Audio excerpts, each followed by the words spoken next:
Hai semuanya, gimana nih kabarnya? Semoga baik-baik aja ya. Kali ini aku mau bikin kue tradisional. Ini aku mau bikin wajik ketan.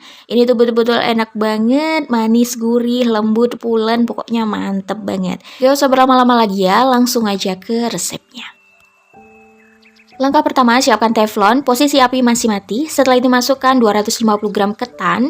Ini beras ketannya sebelumnya sudah aku cuci bersih. Setelah itu masukkan 200 ml santan. Kemudian masukkan juga setengah sendok teh garam dan ini dimasak sampai santannya ini menyusut dan menyerap ke ketannya. Untuk santannya ini aku dapatkan dari satu bungkus santan instan yang ukuran 65 ml, kemudian aku tambahkan air putih ya. Nah, kalau misalnya teman-teman punya daun pandan juga boleh dimasukkan sekitar 1 lembar aja. Nah, kalau santannya sudah menyerap seperti ini boleh diangkat. Kemudian siapkan kukusan. Kukusannya di sini aku lapisi menggunakan daun pisang. Langsung aja ketan atau beras ketan yang sudah kita masak tadi dimasukkan ke dalam kukusan. Ini bakal aku kukus kurang lebih selama 25 menit atau sampai matang dan tanak. Ini kita gunakan api yang sedang aja ya, jangan pakai api yang besar. Setelah 25 menit, matikan kompornya, kemudian kita cek kematangan dari beras ketannya. Kalau beras ketannya ini sudah matang, lembut, pulen, dan tanak, boleh diangkat dulu.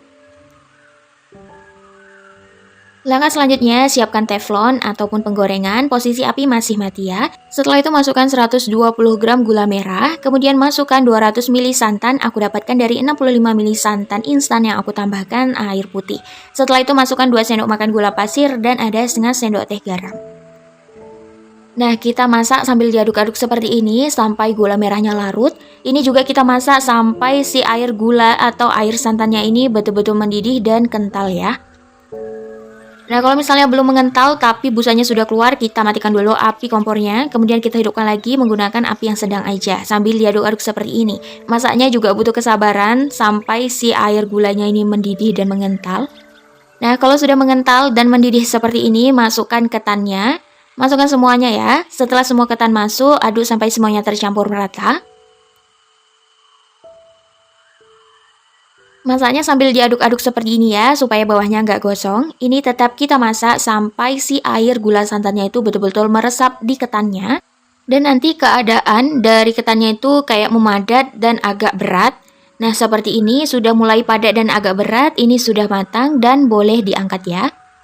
Nah, kalau misalnya teman-teman nggak mau si wajiknya ini dibungkus pakai daun pisang, mau dibungkus atau dibentuk di loyang, ini dalam keadaan panas langsung aja dimasukkan loyang yang tahan panas dan dipadat-padatkan ya. Karena di sini aku mau bungkus pakai daun pisang, jadi wajiknya mau aku dinginkan terlebih dahulu. Kalau sudah dingin baru aku bungkus di daun pisang supaya nanti wajiknya nggak mudah basi.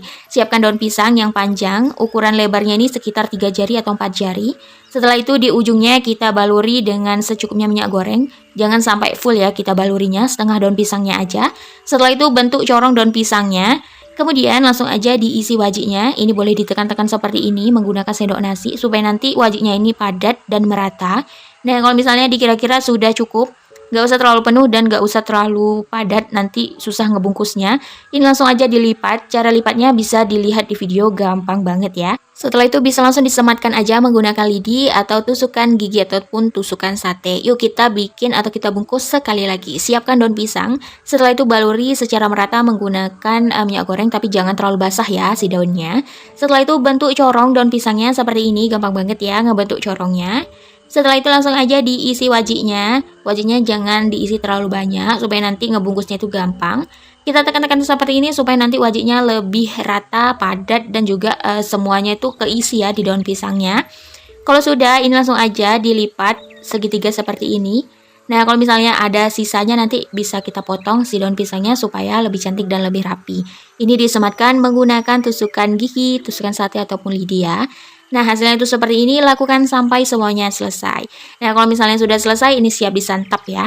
Dari 250 gram beras ketan bisa dapat 17 bungkus wajik dengan ukuran yang sedang, nggak terlalu besar dan juga nggak terlalu kecil ya. Nah, ini juga bentuknya sangat cantik segitiga seperti ini. Untuk rasanya manis gurih, pokoknya mantep banget. Untuk teksturnya ini sangat-sangat lembut dan pulen, pokoknya enak banget. Kali ini aku bikin kue tradisional, aku bikin kue lupis. Ini tuh betul-betul enak banget. Kuah gula merahnya ini super-super kental dan nanti lupisnya tuh betul-betul legit banget serta gurih. Gak usah berlama-lama lagi ya, langsung aja ke resepnya. Langkah pertama, siapkan 500 gram beras ketan. Sebelumnya, beras ketannya udah dicuci bersih dan direndam kurang lebih selama 1 jam. Setelah itu, tiriskan, kemudian taruh setengah sendok makan garam, aduk sampai semua bahan tercampur merata. Kalau semua bahan sudah tercampur merata, ini boleh disisihkan terlebih dahulu. Langkah selanjutnya, siapkan daun pisang. Untuk daun pisang, usahakan daun pisangnya ini panjang. Nah, untuk lebarnya sekitar 4 jari atau 5 jari, boleh sesuaikan aja. Kalau mau lebih besar, ini 4 jari ya ukuran lebar daun pisangnya. Nah, ini udah aku panaskan di atas api kompor supaya daun pisangnya nggak mudah robek. Setelah itu langsung aja kita bungkus lupisnya. Ini boleh dilipat segitiga seperti ini pertama-tama. Setelah itu langsung ke atas berbentuk segitiga. Seterusnya sampai atas. Bisa dilihat di video, ini gampang banget cara ngebungkusnya. Nah, seperti ini. Yuk langsung aja kita bungkus. Nah, kita ikutin polanya, segitiganya kita lipat, kemudian lipat yang kedua, dan lipatan yang ketiga baru bisa diisi beras ketannya. Nah, untuk ngisi beras ketannya juga nggak usah terlalu penuh, karena nanti beras ketan itu mengembang ya. Nah, pastikan si daun pisangnya ini nggak kebuka lebar atau nggak bocor, supaya nanti beras ketannya nggak keluar. Kalau misalnya bocornya dikit-dikit aja nggak apa-apa, karena nanti juga beras ketannya itu nggak bakal keluar dari bocoran yang sedikit. Nah, kalau misalnya beras ketannya sudah diisi, langsung aja dilipat-lipat mengikuti pola. Nah, untuk sisa yang ujungnya seperti ini langsung aja disematkan menggunakan tusukan gigi ataupun tusukan sate atau lidi. Nah, untuk sisa daun pisangnya ini boleh digunting supaya lebih cantik dan lebih rapi. Nah, seperti ini hasilnya. Yuk kita coba satu kali lagi. Ambil daun pisang, setelah itu lipat segitiga seperti ini, lipat lagi segitiga yang kedua kali, dan ketiga kali baru diisi beras ketannya. Untuk beras ketannya sekitar 1,5 sendok makan, jangan sampai terlalu penuh, karena nanti nggak akan ngembang si ketannya kalau terlalu penuh ya. Setelah itu langsung dilipat lagi segitiga, seterusnya sampai ketutup. Nah, untuk lipatan yang terakhir boleh disematkan menggunakan lidi seperti ini. Sisa daunnya boleh dirapikan supaya lebih cantik. Lakukan sampai semuanya selesai. Nah, untuk satu resep ini aku dapat sekitar 28 buah lupis. Ini mau aku rebus ya.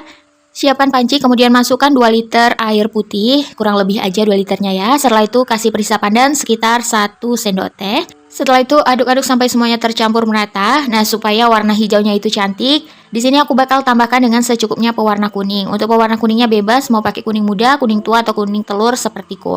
Nah, ini aduk merata. Nah, kalau sudah seperti ini langsung aja dimasukkan kue lupisnya. Pastikan semua kue lupisnya ini tenggelam atau terendam, dan pastikan juga di atas permukaan lupisnya nanti masih ada sisa airnya. Nah, kalau sudah seperti ini langsung aja diangkat di atas api kompor. Nah, cara ngerebusnya juga nggak usah terlalu lama.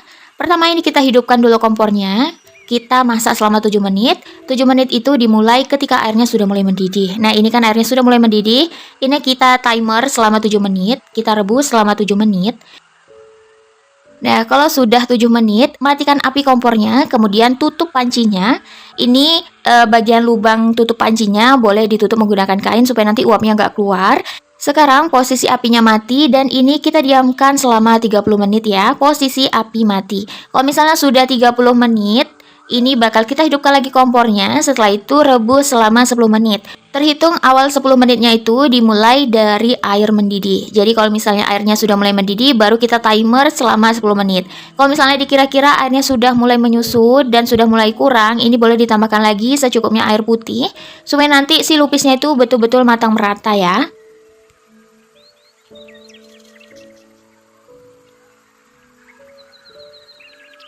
Nah, kalau misalnya sudah 10 menit direbus, ini boleh dimatikan api kompornya, kemudian kita cek kematangan lupisnya. Ambil 1 buah lupis, setelah itu langsung aja kita cek kematangan lupisnya, kita buka bungkusnya. Pas ngebuka bungkusnya ini hati-hati ya, karena ini masih panas banget karena baru turun dari air panas. Nah, ini langsung aja dibuka, kemudian kita cek kematangan lupisnya.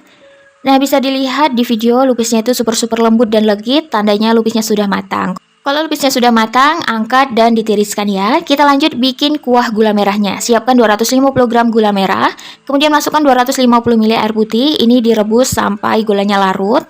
Kalau misalnya gulanya sudah larut, ini mau aku angkat dan aku saring supaya nanti kotoran dari gula merahnya itu nggak ngikut. Nah, kalau air gula merahnya ini sudah disaring, masukkan 100 gram gula pasir. Setelah itu, aduk sampai semuanya tercampur merata dan dimasak sampai mendidih. Kalau sudah mulai mendidih, kita siapkan larutan tepung maizena. Kita siapkan 2 sendok makan tepung maizena. Kalau misalnya teman-teman nggak punya tepung maizena, boleh digantikan dengan tepung tapioka. Setelah itu, tambahkan secukupnya air putih sekitar 50 ml. Aduk sampai semuanya tercampur merata. Setelah itu, ini mau aku masukkan ke dalam larutan gula merahnya. Sebelum itu, diaduk-aduk ya. Seperti ini, diaduk-aduknya sambil dimasukkan larutan tepungnya. Kalau misalnya nggak diaduk, nanti tepungnya itu bakal bergumpal. Nah, ini gula merahnya tetap kita masak sambil diaduk-aduk sampai tingkat kekentalan yang diinginkan. Kalau aku nggak suka yang terlalu kental banget, aku sukanya kayak gini, kentalnya dikit aja. Nah, kalau sudah seperti ini, sudah matang, boleh diangkat. Lanjut kita siapkan kelapa parutnya. Siapkan 250 gram kelapa parut, beri setengah sendok teh garam, aduk sampai semuanya tercampur merata. Setelah semua tercampur merata, ini mau aku kukus supaya nanti kelapa parutnya ini nggak mudah basi dan tahan lama. Kukusnya kurang lebih selama 10 menit aja. Kalau sudah 10 menit, ini boleh diangkat, kemudian boleh kita plating aja si kue lupisnya. Nah, untuk kue lupisnya ini sudah dingin, ini boleh langsung aja dibuka bungkusannya, kemudian langsung aja ditaruh di atas kelapa parut.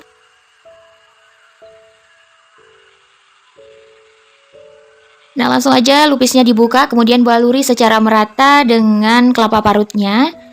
Ini posisi lupisnya sudah dingin ya. Nah, seperti ini cara ngebaluri lupisnya. Gampang banget ya. Kalau bisa pakai sarung tangan. Kalau misalnya teman-teman mau langsung pakai tangan, nggak mau pakai sendok, supaya nggak mudah basi nantinya.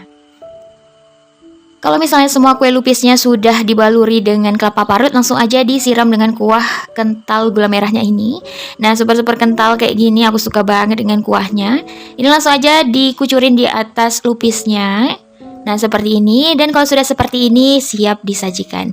Gimana bikinnya? Gampang banget kan? Tapi rasanya tuh betul-betul enak banget. Lembut, gurih, legit, manis. Pokoknya jadi satu, jadi nikmat pol. Untuk teman-teman, ini cocok banget dijadikan isian snack box, ide jualan, atau sajian-sajian acara-acara besar di rumah, atau arisan, atau sekedar untuk cemilan keluarga. Untuk teman-teman yang penasaran gimana rasanya, langsung aja dicobain resep ini ya. Sampai di sini dulu video kali ini. Semoga video kali ini bermanfaat dan mudah dipahami. Sampai ketemu lagi di video selanjutnya. Bye-bye.